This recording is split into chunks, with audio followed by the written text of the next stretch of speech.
단락은 읽었지만 특히 4절 히브리서 4절은 이제 아무리 두려우니까 입 밖에 내기가 좀 어려운 것 같아요. 그런데 그게 잘한 거예요. 그런 교제는 인도자가 하는 것이 좋지, 어떤 지체들이 이렇게 나누면 잘못하면은 정죄를 받을 수도 있고 정죄하는 그런 용어로 잘못하다가 이제 얘기가 될 수도 있고, 그래서 오늘은 내가 자료를 그래도 일부러 내가 해드린 거예요. 자, 그래 하시고, 그 다음에 지금 갇히는 얘기를 우리 홍 형제님이 김용재님보다도 훨씬 잘 풀었어요. 이것은 우리 김용재님은 아까 이제 영적인 해석만 이렇게 했는데, 그렇게 치우쳐서 해석하면은 뭐 그게 틀렸다라고 말할 수는 없지만 한 면만을 다루기 때문에 성경이 말하고자 하는 의도가 빗나갈 수가 있죠. 성경이라는 건 항상 양면 적용을 잘하는 그런 지혜가 필요합니다. 13장 그 서두에서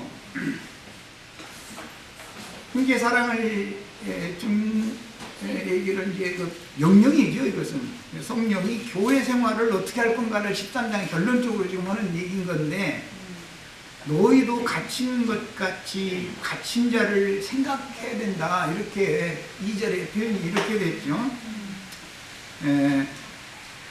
이것은 앞에 손님 대접하기를 잊지 말라라는 말과 같이, 우리 김영재님은 저 시간에 뭐 나그네들 얘기를 자꾸 했는데, 물론 그 문자적으로는 그게 맞습니다.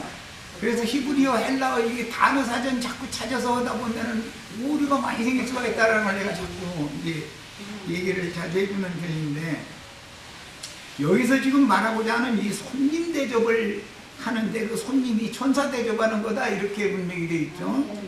이 말은 전도자들을 영접하라, 그런 말인 거예요. 그러니까 그 전도자들을 영접하고 전도받은 사람들이 교회를 세우기 때문에 형제 사랑이 되는 거예요. 그리고 제일 중요한 것은 전도의 일로 주님께 보냄받은 자를 자기 집으로 영접하면은, 제자로 영접하면 제자의 상을 받을 것이고, 선지자로 영접하면 선지자의 상을 받는 거, 이건 뭐 당연한 거예요. 그 다음에 갇힌 얘기는 전도의 일로 수고하다가 박해자들에 의해서 세상 감옥에 간 거예요. 그걸 염두에 두고 지금 한 말이에요. 그런데 이것을 확증하는 말은 저기 뒷면에 23절 보면 나오죠. 우리 형제 디모데가 노인 것을 너희가 알라. 여기는 노인 얘기가 나왔죠. 이것은 갇힌 것과 반대되는 말이잖아요. 디모데가 괜히 뭐 세상사 뭐 범죄해가지고 갇혔다가 풀려난 건 아니잖아요. 대적자들에 의하여 무고히 지금 박해를 받아서 갇혔다가 모인 거예요. 그러니까 성경이라는 건 성경 전체를 알아야 된다면, 해석을 어떤 단어나 뭐 어떤 문단 그 부분만 가지고 자꾸 이렇게 원어가 어떻고 막 뭐 해가면서 이렇게 단어 사전 막 뒤지고 이렇게 해서 혼란이 와버린단 말이야. 성경은 성경이 스스로가 해서 그런다는 거예요. 그러니까 성경의 흐름을 알아야 된다. 말하고자 하는 의도를 놓치지 않으려면, 내가 이걸 자꾸 강조하고 있어요. 전도자를 영접하는 거는 하나님이 보시기에는 천사를 영접하는 거예요. 아브라함과 두 천사가 아브라함 집에 왔을 때 영접했죠. 그런데 사실은 그게 세 사람을 영접한 거지만 하나님과 두 천사를 영접한 거였잖아요. 여기에서 이게 인용하는 말이거든요. 그러니까 하나님이 파송한 증인들을 이 사람이 증인이니까 영접한다, 이렇게 하면 안 되는 거죠. 그냥 증인인지 아닌지 모르고 뭐 할 말이 있다고 그러니까 좀 무슨 말인가 하고 들어봐 줬다라는 거예요. 그런데 들어보니까 그게 바로 하늘이 보낸 사자, 천사들아 그 말이죠. 그러니까 이제 증거되는 말을 들어보면 이 사람이 마귀의 세계, 무적행의 세계에서 마귀가 보낸 사자인지 셋째 하늘에서 하나님이 빛의 사자로 빛을 가지고서 온 사자인지 이것을 말을 들어보면 알잖냐 이 말이에요. 그러니까 여기서 이제 갇힌 자 얘기할 때는 영적으로는 적용을 않는다라는 게 아니에요. 죄와 사망의 법칙에 모든 사람이 다 원래 갇혀져 있었죠. 아담 세계에 있을 때는 다 세상이라고 하는 큰 지옥에 다 갇혀있던 세상 사람들이잖아요. 그런데 우리가 세상에 살 때 나는 지옥에 갇혀있는 죄인이다라고 생각을 하지 않았죠. 하나님이 올 땐 세상이라는 건 죄인들을 가둬놓는 감옥이거든요. 그렇죠? 이것을 개인적으로 보면 육신의 생각 속에 내 자아가 스스로 자기 안에 갇혀 있는 거예요.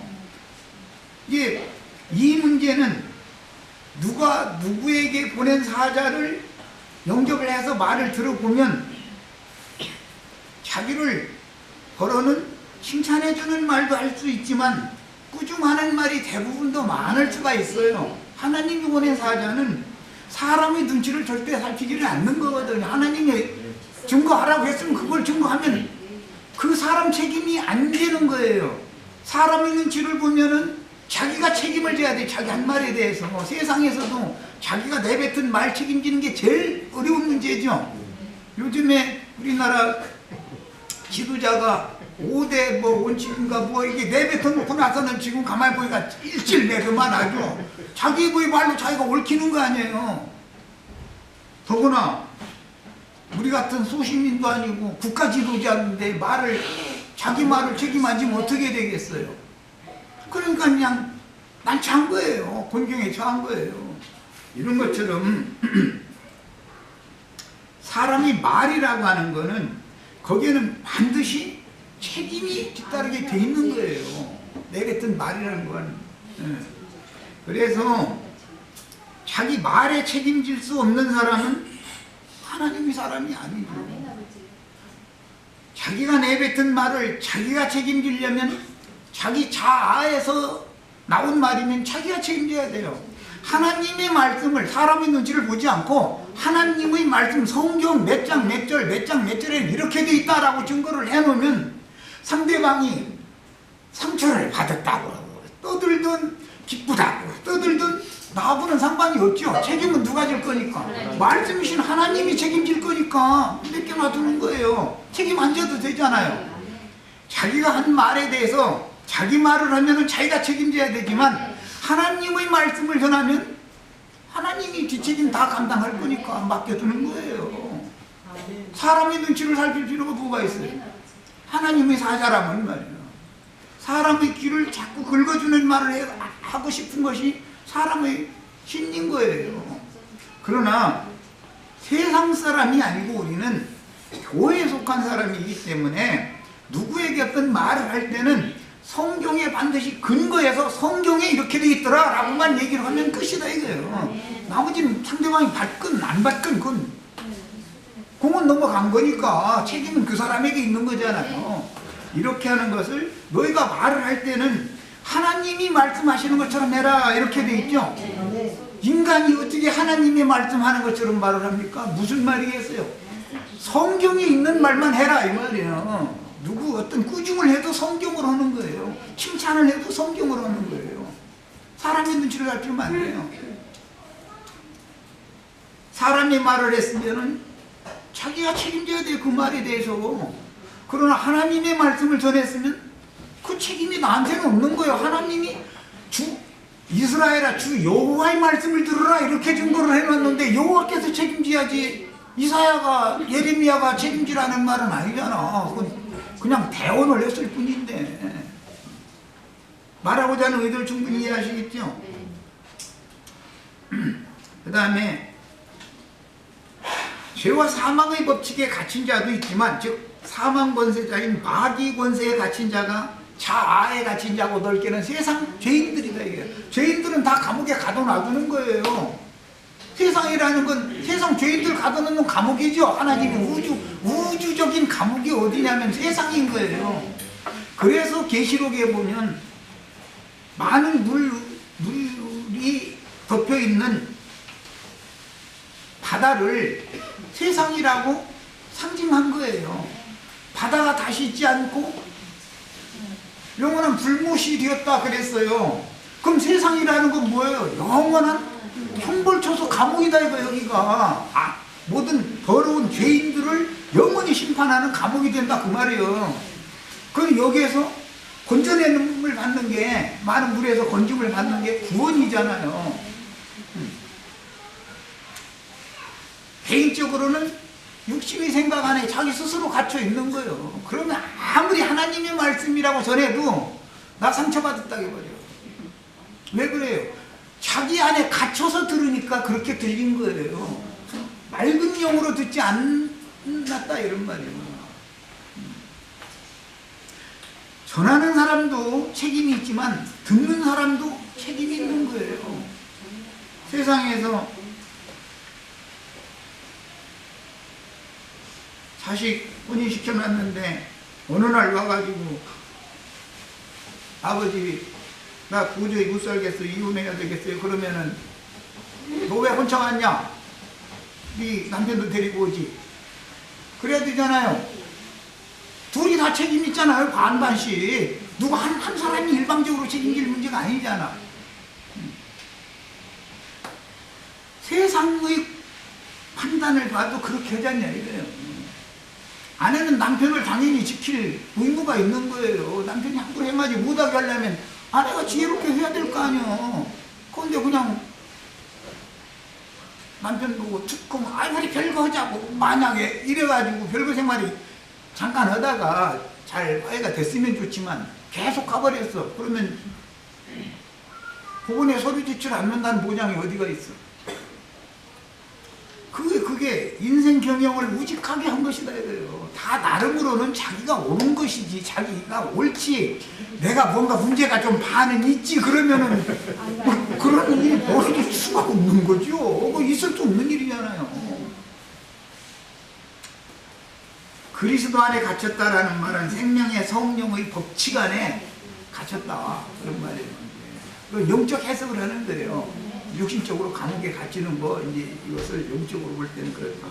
이 말은 사실은 예수 그리스도의 은혜에 내가 갇혀 있다라는 말이에요. 그 그리스도의 은혜에 내가 갇혔기 때문에 세상에서는 해방받았지만 그리스도께 내가 갇힌 자가 됐기 때문에 복음을 전하다가 실제로 세상에 가서 세상 사람들의 감옥에 갖다 넣는데도 거기서 기뻐할 수가 있었던 거예요. 내가 무슨 세상 죄를 져서 여기에 갇혔으면 기뻐하겠어요 그게? 이런 걸 우리는 생각을 해 보셔야 되겠고, 그 다음에 오늘 말씀 중에 이제 사랑, 소망, 믿음 이런 얘기 연관되는 특히 이제 사랑이 강조돼서 여러 가지 말씀이 나왔는데, 그리스도의 사랑, 하나님의 사랑이 나의 영혼을 완전하게 붙잡아 버렸다면 이 세상사 어떤 것을 생각하고 판단하는 관점이 달라지게 돼 있어요. 그래서 누가 뭐 이렇게 하라 저렇게 해라 율법적으로 당신 왜 그렇게 하느냐 이렇게 하느냐 얘기할 필요가 없는 거예요. 하나님의 사랑이 우리 마음에 부음받으면 우리는 자연스럽게 전도를 하게 돼 있는 거예요. 전도하다가 진리를 증거하다가 붙잡혀 가서 감옥에 갇힌들 그 무슨 문제가 되겠어요?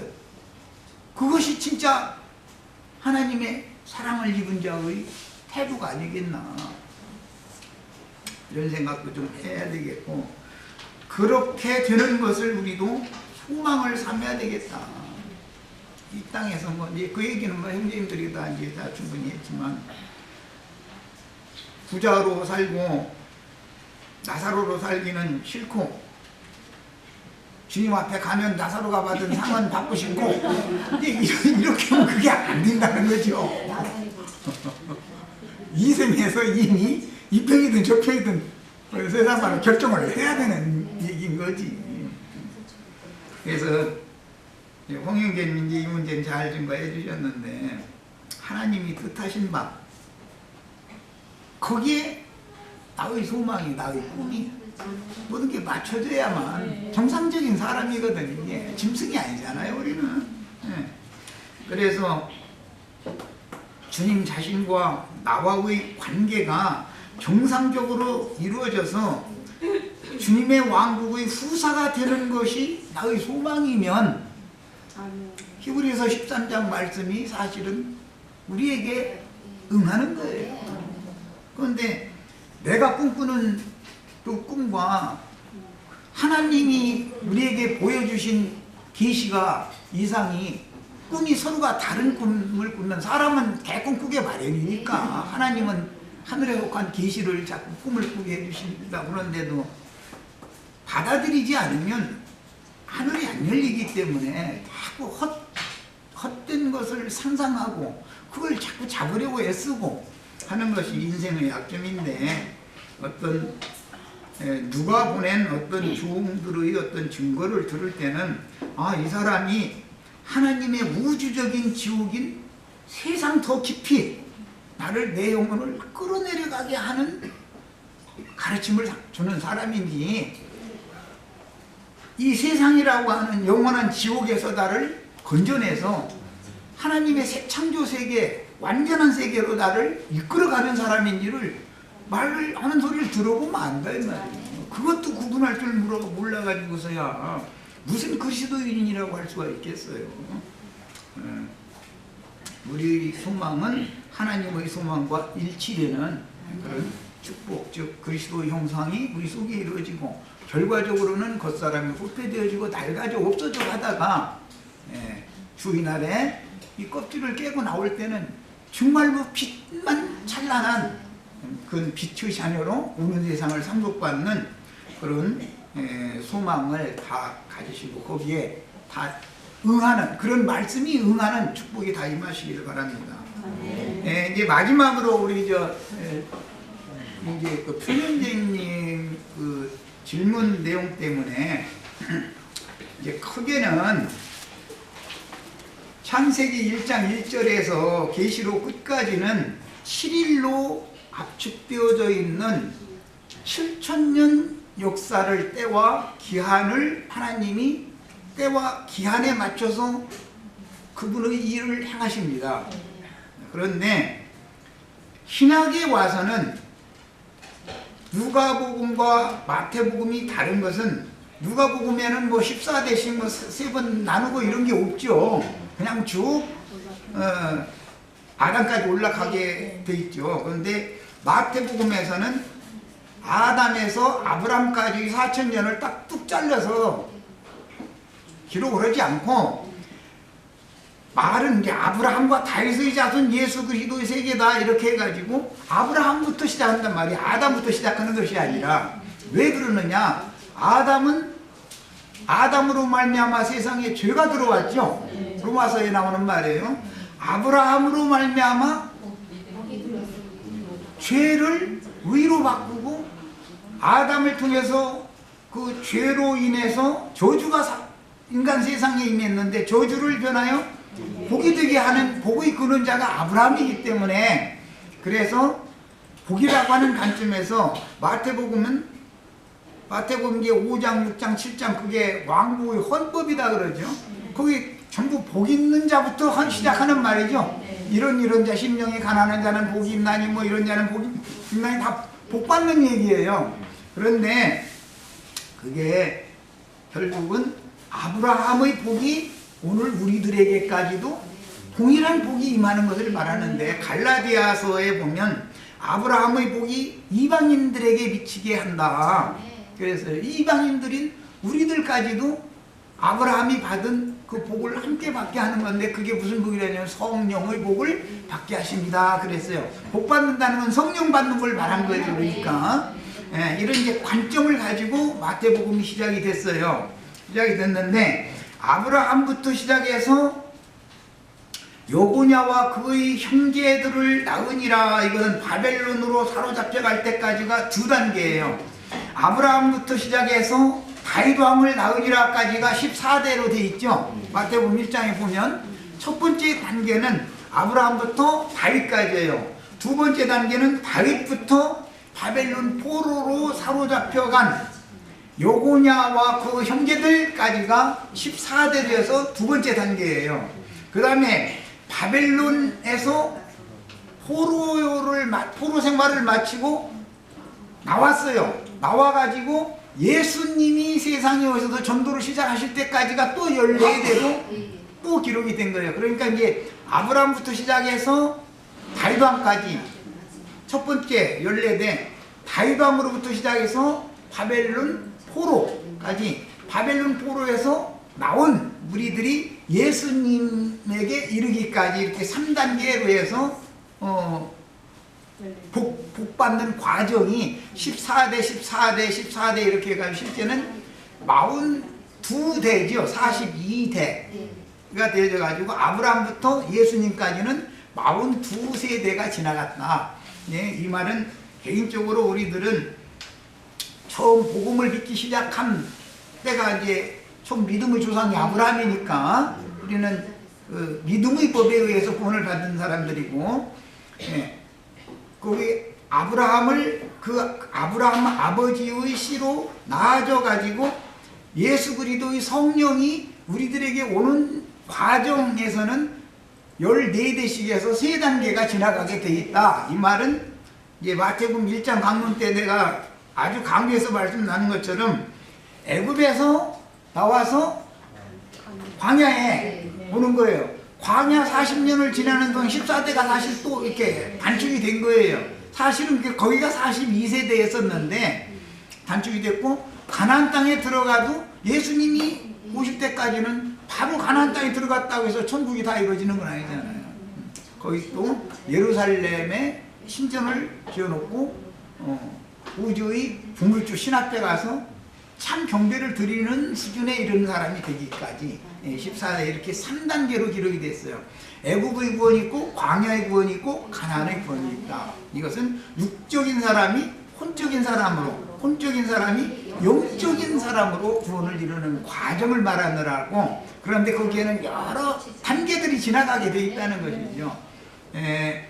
오해 생활을 하다 보면은 교회에는 어린아이, 청년, 어버이 훈련에 이런 여러 수준의 일은 홍영재님은 그 신앙의 실력이다 그랬는데 그 이제 수준이죠. 그게 수준차가 있게 마련이에요.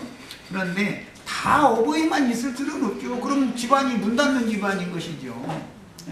새로운 지체들도 와야 되고, 새로운 지체들이 또 전도를 해서 또 많은 사람도 얻어야 되고, 이제 자꾸 함께 이게 협력하고 해서 교회를 같이 세울 때 양면이 있어요. 내적으로 잘하는 성장의 면도 있지만 교회가 전도를 많이 해야 되는 면도 당연히 있는 거예요. 그 양면 적용을 잘 하실 수 있기를 바랍니다. 몇 가지에서 마치겠습니다.